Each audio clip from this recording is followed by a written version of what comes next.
네, 주식 창고입니다. 오늘 준비한 종목은 DPC입니다.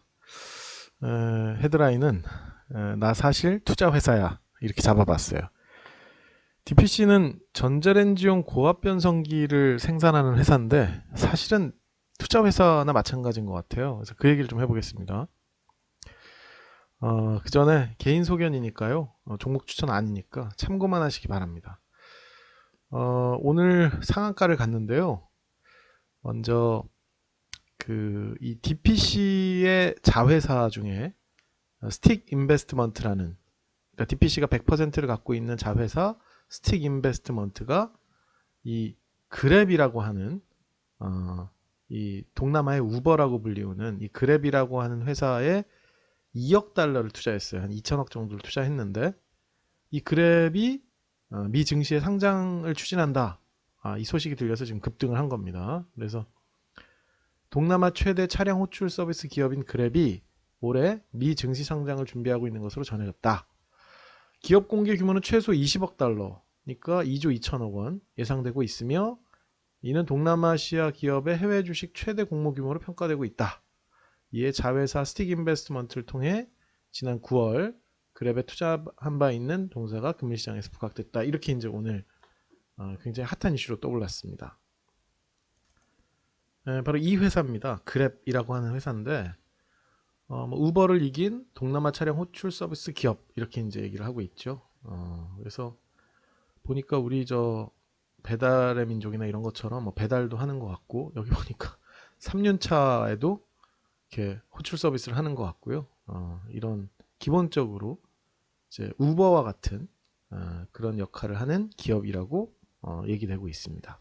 여기에 이제 DPC 말고 DPC의 자회사 스틱 인베스트먼트가 2억 달러를 투자를 했고 그게 이제 시장에서 부각이 되는 것 같습니다. 사실 DPC는 여기 나와 있지만 이제 전자레인지용 고압 변성기를 제조하고 판매하는 회사인데 이 스틱 인베스트먼트라고 하는 국내 굴지의 이 사모펀드입니다. 이 펀드가 사실은 이 기업의 핵심인 거죠. DPC라는 회사 자체는 어찌 보면 약간 포장에 가깝고 내용은 사실 이 회사가 대부분을 좀 차지하는 것 같아요. 그래서 이 스틱 인베스트먼트의 투자 현황을 제가 공시에 들어가서 봤더니 사실 어디다 얼마를 투자했고 이런 것들을 잘 표현하진 않죠. 대부분 이런 사모펀드들은 이런 뭐 스틱 글로벌 투자자 1호 뭐 몇 호 이렇게 해가지고 이제 이런 투자의 어떤 어떤 카테고리를 만들어서 이제 보통 투자를 하고 이제 외부에서 자금을 끌어모으죠. 여기 보시면은 정작 스틱 인베스트먼트의 지분율은 크지 않습니다. 예를 들어서 뭐 스틱 페나시아 4차 산업 그로스 사모 투자 합자 회사라고 세워놓고 이건 5% 정도 자기네들이 갖고 있고 나머지 95%는 다른 데서 이제 자금을 채워오는 거죠. 그래서 사실 이런 사모펀드는 수익률이 좋아야 계속 이제 투자를 받을 수 있잖아요. 뭐 은행에서 투자를 받을 수도 있고 국부펀드에서 받을 수도 있고. 근데 지금 이 스틱 인베스트먼트는 우리나라 굴지의 이 펀드입니다. 그래서 굉장히 7조 정도 자산 운용 규모가 그 정도 되고 이쪽에 투자하는 기업 금융권들도 굉장히 상당한 곳들이 많아서 우리는 DPC보다는 이 스틱 인베스트먼트에 주목을 좀 해야 될 것 같아요. 지금 스틱 인베스트먼트가 투자한 사례들이 이렇습니다.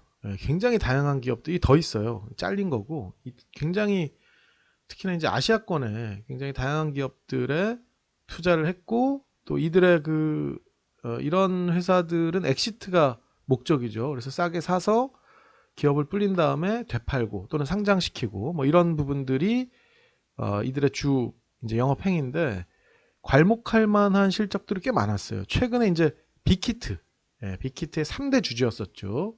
그래서 뭐 이들이 상장시켰다고 볼 수는 없지만 빅히트가 상장하면서 굉장한 시세 차익을 얻었고 그때 이제 조금 말이 있었어요. 상장하자마자 이제 엑시트를 하는 바람에 조금 얘기가 있었지만 어쨌든 스틱 인베스트먼트 입장에서는 잘한 거죠. 원래 그렇게 하려고 이제 이 업을 영위하는 거니까.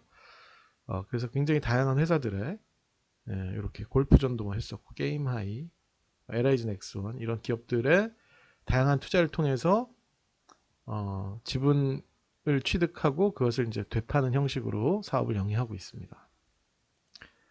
이 생각보다 스틱 인베스트먼트 규모가 커요. 제가 자산 운용이 총 7조 정도 운용한다고 말씀드렸잖아요. 지금 여기 가보니까 홈페이지 파트너가 46분이시더라고요. 전문위원까지 해서. 굉장히 다양한 커리어를 갖고 있고 좀 실력 있는 분들이 많이 포진되어 있다는 좀 느낌을 받았고요. 이분이 이제 도용환 회장님이신데 DPC의 대표도 겸임하고 계십니다. 이분이. 그래서 이분이 사실 스틱 인베스트먼트를 이제 창립하신 분이고 어찌 보면은 이쪽이 이제 주가 아닌가, 주 업무가 아닌가 이런 생각이 들고요. 네, 굉장히 사람 좋게 생기셨죠. 400억으로 출발해가지고 운용자산을 7조로 키웠다. 제가 이제 이쪽 그 사모펀드 쪽에 근무하시는 분들을 좀 조금 알고 있어가지고 이건 진짜 엄청난 거예요. 그러니까 이분에 대한 신뢰가 없으면 누가 미쳤다고 여기다가 돈 불려달라고 투자를 합니까? 사모펀드에서 돈을 모은다는 건 이 사람이 갖고 있는 어떤 투자의 결과도 결과지만은 기본적인 신뢰가 바탕이 돼야 됩니다. 그래서 제가 생각하기에 사모펀드를 이끌고 투자금을 모으는 사람의 능력은 일반적인 기업의 대표 이런 거랑은 차원이 다른 지점이에요. 네. 뭐 개인 자금을 끌어모으는 게 아니라 뭐 은행권, 금융권이라든지 심지어는 국부펀드 자금도 끌어모으려면 정말 탄탄한 실적을 갖고 있어야 되고 본인의 능력도 뛰어나야 되지만 인품도 굉장히 훌륭해야 된다고 생각하거든요. 그래서 운용자산이 총 7조고 이분이 이제 신한생명 CIO 출신이세요. 그리고 이제 스틱이라고 하는 이거는 이제 뭐 서울 토탈 인베스트먼트 코퍼레이션의 약자인데 뭐 서울 최고의 투자회사를 만들겠다고 한 20여 년 전에 만드셨다고 하더라고요. 그래서 예전에 아랍에미리트 국부펀드, 뭐 말레이시아 국부펀드에서 투자를 받는다는 건 진짜 굉장한 일인 거죠. 그렇게 투자를 받을 정도로 능력이 있으신 분이고 저는 그래서 이 DPC를 좀 살펴보면서 이 스틱 인베스트먼트에 우리가 투자하는 게 아닌가 이런 생각이 들 정도로 굉장히 막강한 투자 회사라고 생각을 합니다. 최근에 이제 이 스틱 인베스트먼트에서 이런 그 출자 회사를 가지고 이런 데를 이제 투자를 했어요. 하나 시스템도 보이죠. 여기 있네요. 그랩. 그랩을 2020년 7월에 투자했다고 되어 있는데 언론에서 9월이라고 얘기를 하는데 뭐 그 중요한 건 아닌 것 같고 2억 달러니까 2,200억 정도 투자를 한 것 같습니다. 보통 수천억, 뭐 많게는 조 단위가 넘어가는 투자를 하는 꽤 큰 규모의 그런 투자 회사입니다. 그러니까 DPC가 그에 비해서 너무 초라하죠. 전자레인지용 고압 변성기를 생산하는 회사에 이 자회사가 어마어마한 투자 회사라는 거죠. 사실 우리는 DPC를 보는 게 아니라 그 안에 있는 이 스틱 인베스트먼트를 봐야 하는 것 같습니다. 그리고 이 스틱 인베스트먼트는 뭐 업계에서는 투자 업계에서는 사관학교로 불릴 만큼 뭐 좀 탄탄한 어떤 운영 성과와 그 프로세스를 갖고 있다고 하더라고요. 그래서 이분이 이제 대표님이 인맥을 굉장히 중시하고 임직원도 그렇게 잘 챙긴대요. 그리고 퇴직자분들하고도 그렇게 교류가 활발하다고 합니다. 그러니까 인품이 좋으신 것 같아요. 뭐 빅히트도 그렇지만 펄어비스 아시죠? 검은 사막이라는 모바일 게임 같은 거 만든 거기에도 뭐 투자해서 성공도 하고 그러니까 계속 이 그랩뿐만 아니라 계속 이런 일들이 일어날 거라고 저는 생각하고 있어요. 근데 문제는 이 DPC라는 기업의 실적과 얼마나 연결이 돼 있는가잖아요. 그래서 이거는 연결 손익계산서고 이거는 그냥 손익계산서인데 그러니까 올해 3분기까지 그러니까 2020년 3분기까지 실적이 나왔으니까 보면 이 DPC는 283억의 매출을 올렸어요. 근데 자회사까지 다 포함하면 1241억이니까 그죠? 1241억. 그러니까 지금 DPC 매출을 발라내면 한 1000억 정도가 자회사나 뭐 지분법 이익이나 이런 것들로 1000억 정도를 추가로 이제 매출로 포함시켰다는 거죠. 그러니까 300억이 안 되는 매출을 갖고 있는 회사가 자회사들이 이제 1000억 이상의 매출을 올려준다는 건 뭐 배보다 배꼽이 더 큰 예, 그런 상황이 되겠죠. 어쨌든 여기에 스틱 인베스트먼트의 뭐 지분법 평가이익이나 이런 게 얼마나 반영되는 제가 정확하게는 모르겠지만 상당한 부분이 반영돼 있을 것이고, 이게 그랩이라든지 빅히트로 끝나는 게 아니라 그 7조를 운영하는 회사니까 앞으로 이런 것들이 계속 줄기차게 나올 것이다. 그래서 DPC 자체의 영업 성과나 이런 것들이 어찌 보면 중요하지 않고 스틱 인베스트먼트가 어디다 투자했는지 이런 것들에 우리가 좀 관심을 가져야 되지 않나. 네, 저는 그렇게 생각하고 있습니다. 네, 간단하게 히스토리를 좀 살펴보면요. 바로 이때입니다. 이때 빅히트가 상장한다고 했었을 때 이때죠. 이때 이제 코로나 시점에 한번 움푹 파였다가 이만큼 올라왔고요. 다시 쭉 내려왔어요. 그 다음에 이렇다 할 이슈가 없었기 때문인데 이제 그 그랩 이슈로 이만큼 올라온 겁니다. 이만큼. 근데 빅히트가 그때 당시에 공모 시총이 한 4.8조 정도 됐었고 그랩은 최소 20억 달러니까 2.2조죠. 한 절반 정도 되니까 이게 뭐 이렇게 예상할 수는 없죠. 왜냐면 빅히트는 그때 3대 주주였고 그랩은 지분을 얼마나 갖고 있는지 잘 모르겠으나 만약에 비슷한 수준이다라고 한다면 절반 정도까지는 와야 되지 않을까요? 이건 뭐 너무 러프한 추측이라서 좀 의미 없긴 한데 어쨌든 이건 주봉입니다만 빅히트가 상장한 파워만큼까지는 뭐 규모도 그렇지만 사실 빅히트는 굉장히 핫했잖아요. 우리나라에서 굉장히 이슈를 좀 크게 받은 상황이었었고 그랩 같은 경우는 우리나라 기업도 아니고 물론 뉴욕 시장에 상장한다는 게 조금 더 의미 있긴 하지만 시장에서 어떻게 받아들일지는 좀 봐야 될 것 같지만 어쨌든 만만치 않은 시총을 갖고 있는 기업을 상장시킨다는 게 의미가 있고 이게 끝이 아니고 말씀드렸다시피 계속해서 이런 것들이 이제 나올 것이다. 그게 의미가 있다는 거죠. 자, 차트를 한번 보겠습니다. 네, 이거 월봉인데요. 2004년에 300원이었었나요? 네, 21,900원까지 갔고 바로 이 부분입니다. 이때가 이제 빅히트 때였었고요. 이때 우리가 저 2월 말쯤부터 이제 코로나 때문에 주가가 많이 내려갔었죠. 저가가 3,645원에서 고가가 21,900원.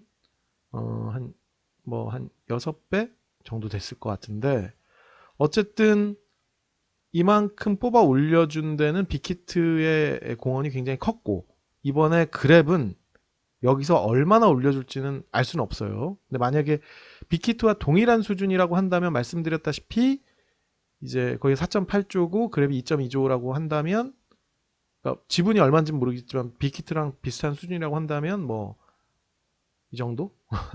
이건 정말 러프한 그냥 찍기죠. 뭐 그렇게 되는 건 아니고. 근데 저는 말씀드렸다시피 빅히트 그랩 여기가 끝이 아니라는 게 중요한 거죠. 그래서 이 종목 같은 경우는 그 스틱 인베스트먼트 때문에 내려가 있으면 언젠가 한번 툭툭 내려가 있다가 뭐 그냥 작은 회사 상장시켰으면 조금 올라가다 말겠지만 큰 회사다 그러면 쭉 올라가다 말겠고 그러니까 내려올 때마다 어찌 보면 매집하는 게 맞지 않나? 뭐 그런 생각도 조금 들 정도로 저는 오늘 이거 관심 종목에 추가했습니다. 예. 지켜보다가 저는 이거 꼭 매수를 할 생각이고요. 지금 오늘 상한가를 갔는데 이런 걸 버텨야 되는 게 문제예요. 이제 빅히트 때문에 쭉 올라갔다가 이제 급격하게 꺾였죠. 빅히트 걸 팔고 나서. 자, 그 다음에 가긴 갈 텐데 만약에 여기서 잡았다 그러면 지금 상한가 가도 답이 없는 거잖아요. 뭐 18,000원에서 잡았다 그러면 그죠?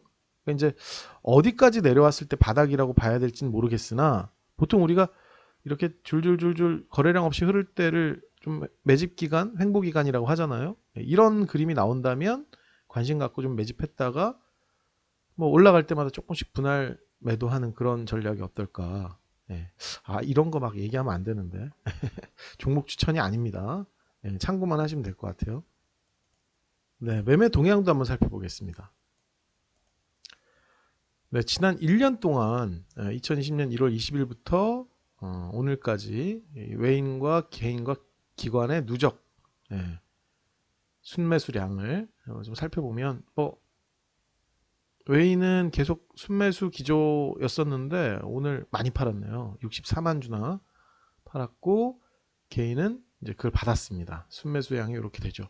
이게 조금 좀 찝찝하긴 해도 어쨌든 사실상 이 기업이 DPC가 사실 스틱 인베스트먼트죠. 어떤 기업에 얼만큼 투자해서 얼마나 또 상장시킬지 이런 게 사실 관건이라 매매 동향보다는 그런 것에 우리가 좀 집중하면 좋을 것 같다는 생각이 듭니다. 자, 간단하게 개인 소견 좀 말씀드려 볼게요. 저는 DPC에 투자하는 게 아니라 스틱 인베스트먼트에 투자하는 게 이게 올바른 투자 방식인지는 모르겠지만은 어쨌든 의미가 있을 것 같고요. 우리나라 굴지의 사모펀드에 여러분들 돈 있다고 막 투자할 수 있는 거 아닙니다. 저 100억 있으니까 거기 투자할게요. 이거 안 받아줘요. 뭐 물론 마다하지 않는 사모펀드도 있겠지만 이런 굴지의 사모펀드에 개인이 투자할 수 있는 기회는 거의 없죠. 근데 우리는 DPC를 통해서 간접 투자를 하고 있는 거다. 뭐 물론 스펙 관련주나 이런 것들도 있지만 저는 이 스틱 인베스트먼트가 굉장히 좀 탄탄하고 우량한 사모펀드다라는 생각이 계속 들더라고요. 분석하면서. DPC나 이번에 상장 이슈가 나온 그랩이 아닌 이 스틱 인베스트먼트와 이 회장님, 도용환 회장님에게 우리가 투자하는 게 어떨까? 이런 생각이 들었습니다. 너무 개인 소견이 많이 들어간 것 같은데요. 오늘 DPC를 빙자한 스틱 인베스트먼트에 대한 분석이었습니다. 감사합니다.